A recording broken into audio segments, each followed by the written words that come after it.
Ô tia, a bola pulou por cima do muro, joga de volta.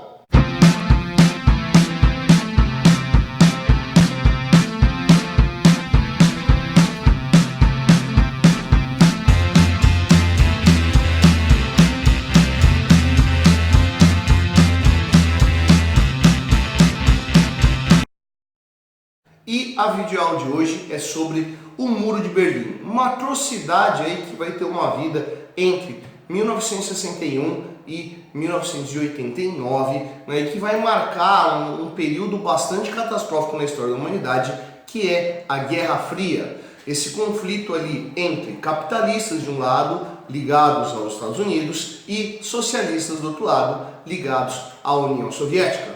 Só que esses dois grupos nem sempre foram adversários. Durante a Segunda Guerra Mundial, Estados Unidos e União Soviética estavam juntos na aliança político-militar chamada de aliados, onde se continha Estados Unidos, União Soviética, Inglaterra e França. Do outro lado, no ponto oposto da guerra, se encontrava o eixo, onde se encontravam ali os fascistas, né, com Alemanha, Itália e Japão.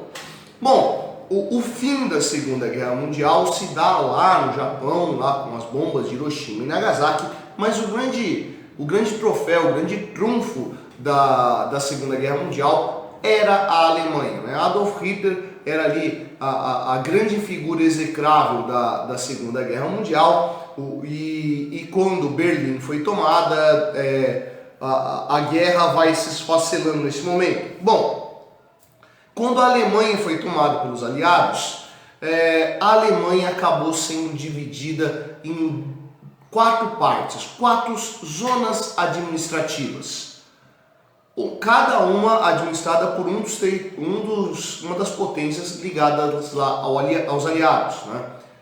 A União Soviética, Estados Unidos, França e Inglaterra.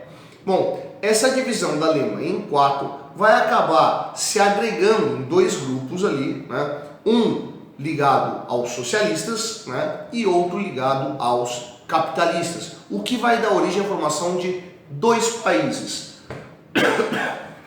A República Democrática da Alemanha, né, ou Alemanha Oriental, que era a área administrada pelos socialistas, e outra, a República Federativa da Alemanha, que era a área administrada ali por Estados Unidos, Inglaterra e França. Bem, Berlim, que era a capital da Alemanha nazista, né, estava no território oriental, estava no território que pertencia à administração soviética, portanto, né, dentro do lado socialista. Então Berlim também vai ser dividida em quatro partes, uma administrada pela União Soviética, outra pelos Estados Unidos, outra pela Inglaterra, outra pela França.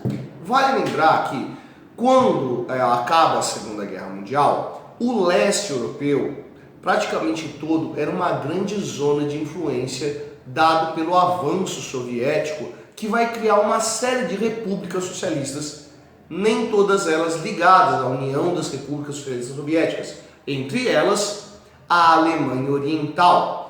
Bom, a Alemanha que vai ser fragmentada nesse momento vai ter o seu lado socialista não criado por uma revolução interna, não foi uma escolha do proletariado alemão que se levantou em armas, tomou o poder e criou uma revolução socialista, assim como em boa parte dos países do leste europeu, né? Essa formação desses regimes socialistas se deu pela expansão soviética impulsionada ali durante o processo das duas guerras mundiais, principalmente da Segunda Guerra Mundial, quando a Rússia já tinha completado o seu processo revolucionário, que começa lá no finalzinho da Primeira Guerra Mundial, em 1917, e se transcorre no período do entre guerras, né? Então, o leste europeu acabou se formando como um território socialista, mas como eu disse, não por uma opção da população, ou seja, nem todo mundo que estava ali dentro da Alemanha Oriental, dos países do leste europeu, estavam muito satisfeitos com o regime socialista em que eles viviam, porque apesar de ter ali alguns benefícios do tipo uma política de pleno emprego, né, educação pública, saúde pública gratuita, né, as oportunidades de enriquecimento, de desenvolvimento, de avanço tecnológico não estavam presentes dentro desse território. E isso se encontrava do lado capitalista. Então muita gente insatisfeita resolveu atravessar as fronteiras, né, e a Berlim Ocidental, né, o território dentro do território dominado pelos soviéticos, né, na Alemanha Oriental, acabou sendo um ponto de partida, né? Então, entre 1949 e 1961, quando foi erigido o Muro de Berlim, aproximadamente 2,5 milhões de pessoas da Alemanha Oriental utilizaram o livre acesso à Berlim Ocidental para poder atravessar para o lado capitalista, pedir asilo e ser transportado para a Alemanha Ocidental. Tudo isso aí, né, tacando um pouco de fogo nessa tensão da Guerra Fria. Cara, dentro dessa situação ali, a Alemanha Oriental vai começar a achar que essa ilha capitalista no meio de território socialista iria ser um problema diplomático. Então, na noite de 13 de agosto de 1961, começa a chamada Operação Rosa. Né? O que foi a Operação Rosa?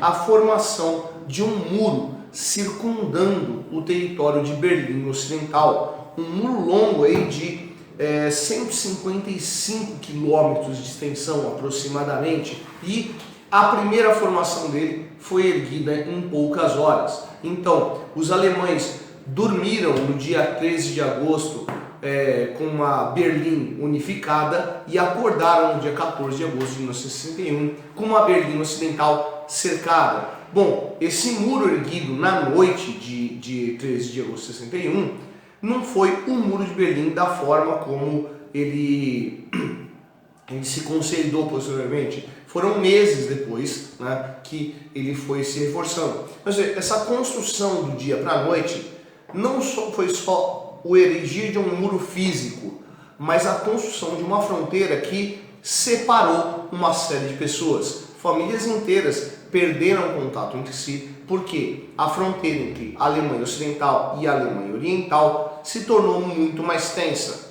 A partir desse primeiro muro, dessa primeira cerca, né, nos meses que seguiram, foi se construindo ali um muro bem maior, né, que foi formado por blocos de concreto com aproximadamente 3,3 metros de altura, com arame farpado, com cerca elétrica, né, com torres de vigia, onde tinham guardas lá com ordem para atirar para matar quem tentasse atravessar o muro, cães de guarda, né, e fora um espaço chamado de Faixa da Morte. Que raio que era a Faixa da Morte? O muro não era apenas um muro, mas dois, né? Então, existia um muro que marcava a fronteira e existia um segundo muro para o lado da Alemanha Oriental, né, que estabelecia uma zona totalmente militarizada. Qualquer um que tentasse passar por ali se tornava alvo. Daí o nome de Faixa da Morte. Não foi à toa, né? Durante toda a existência do Muro de Berlim, entre 61 e 89, pelo menos 260 pessoas foram mortas tentando atravessar o muro para o lado ocidental, né? Mas não era impossível atravessar, tá? Apesar dessas pessoas mortas sim, e outros milhares de pessoas presas, né? Uma série de pessoas conseguiu atravessar do lado oriental para o lado ocidental. Estima-se aí que por volta de 5.000 pessoas conseguiram atravessar. Como? Túneis, né, disfarçados em meio de carga, dentro de carro, ou de caminhões, ou de vans, né, e até umas formas mais surpreendentes, assim como utilizar uma tirolesa, um balão, né, para conseguir atravessar por cima do muro. Muitas pessoas, obviamente, não conseguiram, mas o transpor de um lado para o outro aí acabou sendo um sinal da tensão gerada durante a Guerra Fria, né? A Alemanha ela vai se configurar como a síntese da Guerra Fria, justamente por ela estar na área de fronteira entre a Europa Ocidental e a Europa Oriental e ter Berlim como esse território cercado, né, para onde um bando de gente que não estava satisfeito com o socialista fugia, né, e tentava atravessar para o lado ocidental. Bem, conforme avançava a década de 1980, a União Soviética e os Estados Unidos começam a sentir o desgaste desse longo período de Guerra Fria, principalmente por causa da chamada corrida armamentista. Ambos os lados ali gastavam fortunas gigantescas para poder garantir a supremacia nessa disputa entre capitalistas e socialistas, para mostrar aí qual lado estava mais desenvolvido, qual lado tinha maior tecnologia bélica e, num caso de conflito entre ambos os lados, né, quem venceria realmente. Bem, essa tensão toda posta aí vai gerar um desgaste muito significativo do lado socialista. Por quê? Vamos lembrando ali que no lado socialista existe uma preocupação com o chamado estado de bem-estar social, né, que garantiria ali benefícios como emprego, moradia, educação para todos os cidadãos, isso custeado pelo Estado. Então, durante a década de 80, isso vai começar a se mostrar algo extremamente desgastante, faltavam verbas e, consequentemente, vão começar a surgir crises de abastecimento. Outra marca que vai acontecer vai ser a Guerra do Afeganistão, também conhecida aí como Vietnã Soviético, porque assim como o Vietnã foi um belo problema para os Estados Unidos, no caso da Guerra do Afeganistão, também foi uma guerra que durou aí uma década, né? E que os soviéticos não estavam tendo bons resultados ali no conflito no Afeganistão, estava gerando um desgaste monstruoso e o lado socialista começou a ficar muito sem verba e sem trazer resultado. Essa falta de rendimentos fez com que a União Soviética começasse a estabelecer cortes no fornecimento de verbas para o leste europeu.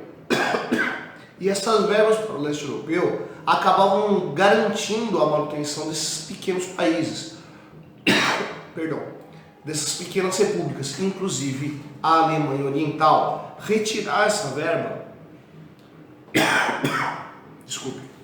retirar essa verba acabou significando crises de fome dentro desse espaço.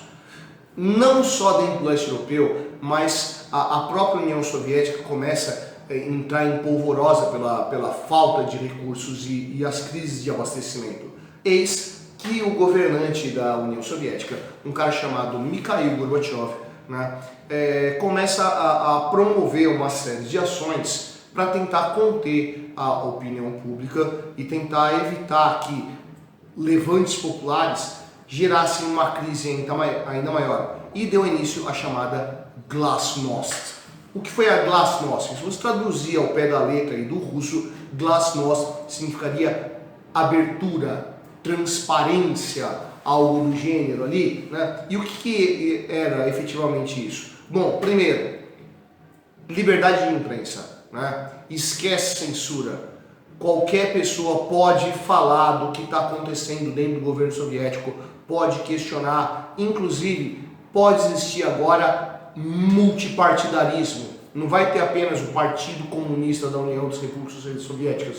Qualquer partido pode surgir e, se alguém quiser votar nesses partidos, sinta-se livre, né? Então a opinião pública vai passar a ser ouvida. Bom, se isso acontece na União Soviética, obviamente o resto dos países ali do leste europeu vão começar a manifestações semelhantes, a ponto de a Polônia, por exemplo, que foi engolida nesse território soviético aí, né, ter a eleição de um membro de um partido chamado Solidariedade, né, que apesar do nome ser Solidariedade, não era um partido socialista. Talvez ali é o que a gente possa configurar como social-democrata, mas não era um sistema alinhado com o socialismo soviético.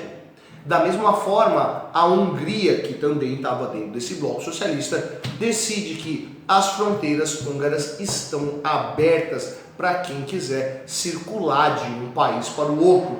Ou seja, se você quisesse atravessar a Hungria para chegar do lado capitalista, divirta-se, o que vai ser um ponto de fuga gigantesco para a população da Alemanha Oriental, que vai da Alemanha para a Hungria, da Hungria para a Alemanha, só que agora do lado ocidental. A crise que isso vai acabar marcando ali dentro da Alemanha Oriental vai levar de novo a uma série de rebeliões, o que vai forçar o presidente da Alemanha Oriental a renunciar no dia 9 de novembro de 1989. Com a renúncia do presidente, monta-se um comitê, né, uma assembleia para um governo provisório, e que demonstra que, olha, a situação que vivemos até então se tornou insustentável e temos que tomar um caminho semelhante ao que os outros países estão fazendo aqui. Então, vamos permitir que, por exemplo, os alemães da Alemanha Oriental possam viajar para a Alemanha Ocidental, possam ir lá visitar parentes, fazer turismo, seja lá o que for, né? Então, abre-se as fronteiras. No entanto, isso era para acontecer no dia seguinte e com uma série de restrições, né, com todo um controle para que não houvesse fuga de cidadãos. No entanto, né, durante uma coletiva de imprensa, um alto funcionário de Estado chamado, desculpa o alemão, meu alemão é nulo, né, ele chamava Günther Schabowski, acredito que é assim que pronuncia, Günther Schabowski, né, deixou a entender que esse livre acesso entre a Alemanha Ocidental e a Alemanha Oriental seria imediato. Nessa que apresentou que isso seria imediato, centenas, se não milhares de pessoas em Berlim se aglomeraram na fronteira entre os dois muros e começaram a forçar a passagem. O policiamento lá, sem saber o que fazer, sem ter muita certeza do que estava acontecendo, liberou para que se passasse e as pessoas começaram a atravessar o muro. Esse frenesi causado pelo rompimento da fronteira vai levar a uma reação que tomou o mundo, que foi a derrubada do Muro de Berlim. Os berlineses começaram a ir até o Muro de Berlim carregando suas próprias ferramentas e naquela mesma noite eles começaram a depredar o muro e derrubar grandes blocos.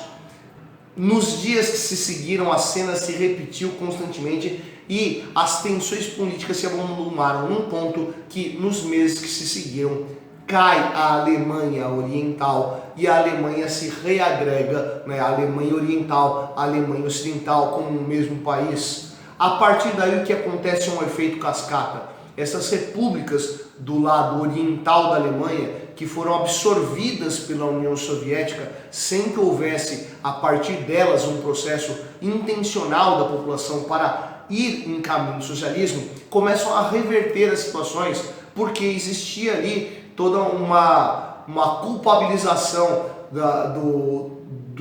da influência soviética por causa da ineficiência, da corrupção dentro da burocracia de Estado, o que gerava uma série de problemas internos, fomes e uma série de crises, né? Essa onda que começa a partir da Alemanha avança até que em 1991 cai toda a União Soviética e a experiência socialista do século XX vai à falência, né? Gerando aí o fim da Guerra Fria, que vai se desenrolar ainda até 1992, ainda com a Guerra da Iugoslávia, né? Mas com a reagrupação da Alemanha, a Alemanha conseguiu se desenvolver e se tornar ali um grande polo econômico, referência dentro da Europa, né? No entanto, a Alemanha ainda hoje se encontra de certa forma dividida. Salários não são os mesmos no território ocidental ou no território oriental, né? A valorização do emprego acaba sendo deficitária e muitas pessoas que viviam na Alemanha Oriental, óbvio que não a maioria, né? Mas muitas pessoas ainda, um grupo bastante considerável, passando de 30%, ainda acha que a reunificação da Alemanha e a queda do socialismo pode ter sido algo muito ruim, por perderem a política de pleno emprego, as creches gratuitas, sistema de saúde e coisas do gênero. gerando ali uma queda da qualidade de vida dentro da população alemã. Vê então que o Muro de Berlim, ele constrói a história de todo o processo do fim da Segunda Guerra Mundial ao fim da Guerra Fria, marcando como ponto de ignição e ponto de fechamento desse processo horroroso que marcou a segunda metade do século XX. E aí, curtiu o de hoje? Se curtiu, vai lá embaixo dar um curtir, não curtiu, vai lá embaixo dar uns curtir. É gentil da sua parte assinar o canal, essa é a prancha do Setônio, eu sou o professor Fábio e você, meu nego, você deveria estar estudando.